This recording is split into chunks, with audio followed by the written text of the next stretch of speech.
Hey, Darren Towers here with the Nortex 750 stall. Hey, I've been doing some 3D printing lately to work on my control panel. I'm pretty sure I'm going with the Dynon Skyview. I'm not going with the HDX. I'm just going with the plain Skyview, saving about $1,500, $2,000 or so, because Aircraft Spruce has a pretty good package. So anyway, great thing about Dynon is they have 3D STL models that you can download from their site of their instruments. So I've got here, this is your comm panel. I went ahead and when I printed these, I split it up so that my comm panel, I had a front side for a template and a back side. So if you put them all together, they would look like this. But for now, you just have the separate pieces. This is your internal comms panel. This is the altimeter. I'm going with, I think it's UMA 2.5 inch altimeter. I want that as an extra. I've got an inclinometer. I haven't printed off the front face for that. That's actually the back face of that one. And my magnetic compass. So when you print with a 3D printer on additive manufacturing style, the printer head spits out plastic and it starts off on a flat base. If you, let's say you tried to print this piece turned this way, well, in order to print this flat top part, it would actually have to build a support system. Kind of prints like an internal triangular or grid structure to do that.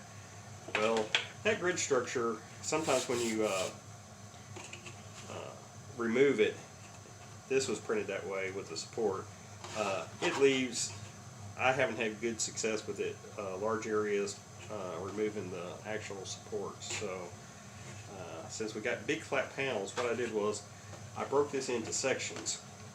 So I printed the back, this is actually the back panel that would go on the back side of the instrument panel. I printed this front panel section so I could have it as a template to lay out on my part before I put together. Here's another section that I printed that had a lot of detail.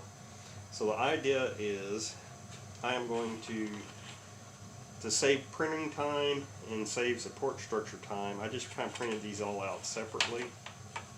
Kind of speeds things up. And I just, in SolidWorks, I just kind of cut up the models. A little bit hard to cut the model precisely in SolidWorks when they give you an STL file because you don't have an actual true geometry to work with. It's not the original model geometry. But anyway, this piece fits into this piece. If I can get it in there. It's kind of got a good tight fit.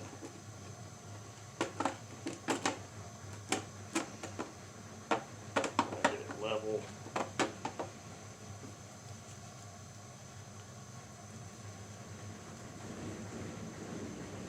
We'll just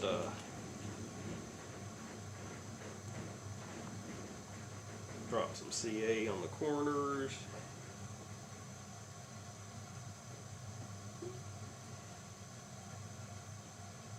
So you just kind of split it up to your own plastic kit.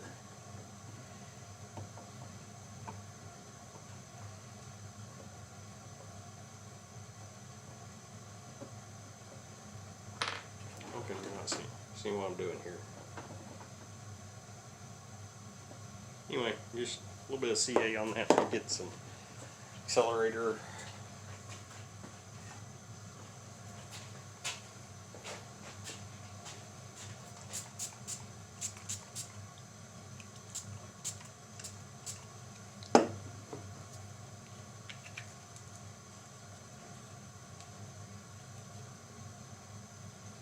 Okay, so there's the back half of a Dynon Skyview.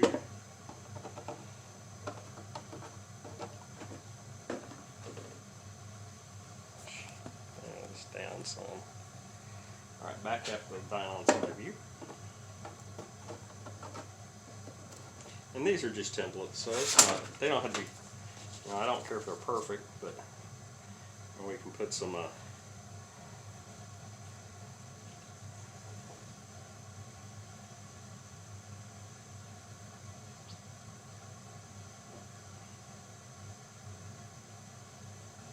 drop some graphics in.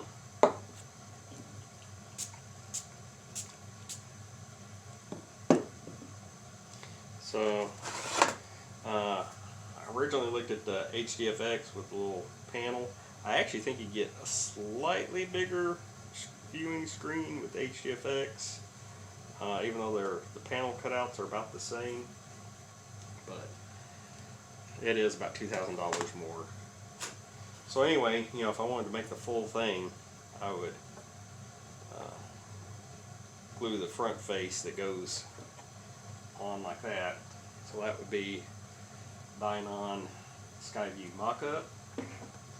Same thing if I wanted to do the altimeter. I've got the front and back pieces for that. So anyway, it gives you a way to verify things. One thing I found out when I was looking at this, I'm going to have to rearrange this on my panel. I had my hinge attached going up. I've got to flip that over. That needs to be on the bottom side. That'll actually allow a little bit more clearance on my control panel as it slides in. And because otherwise what happens is I would actually have to go through and to get everything to fit, I'd have to end up cutting into that hinge panel.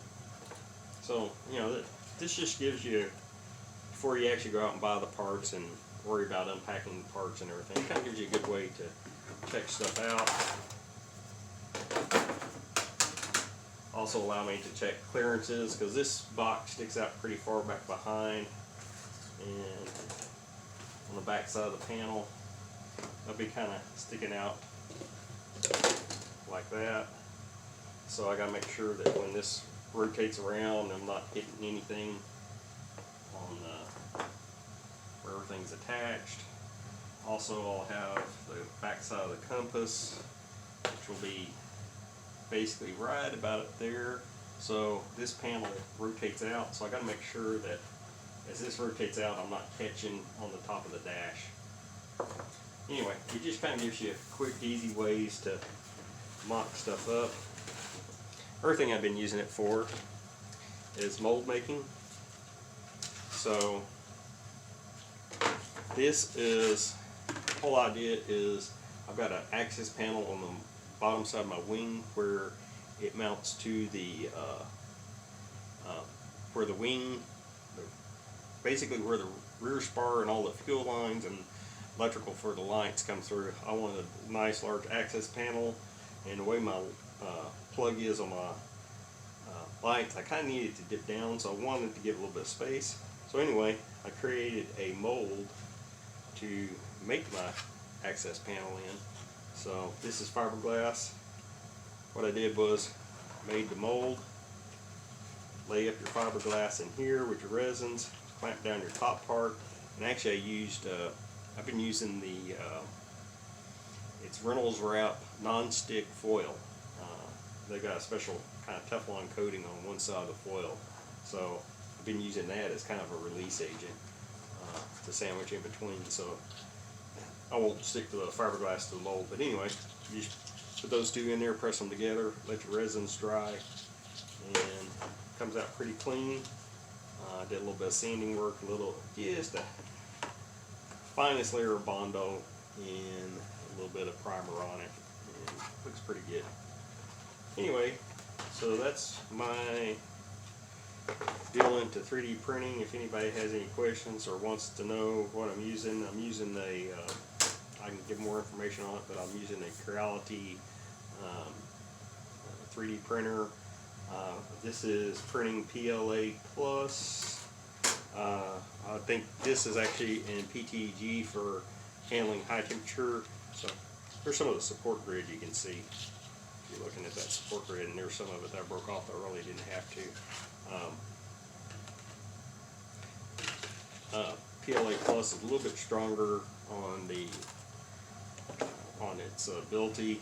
This is some really cheap PLA, and with really cheap PLA, you can see that you actually have structure issues.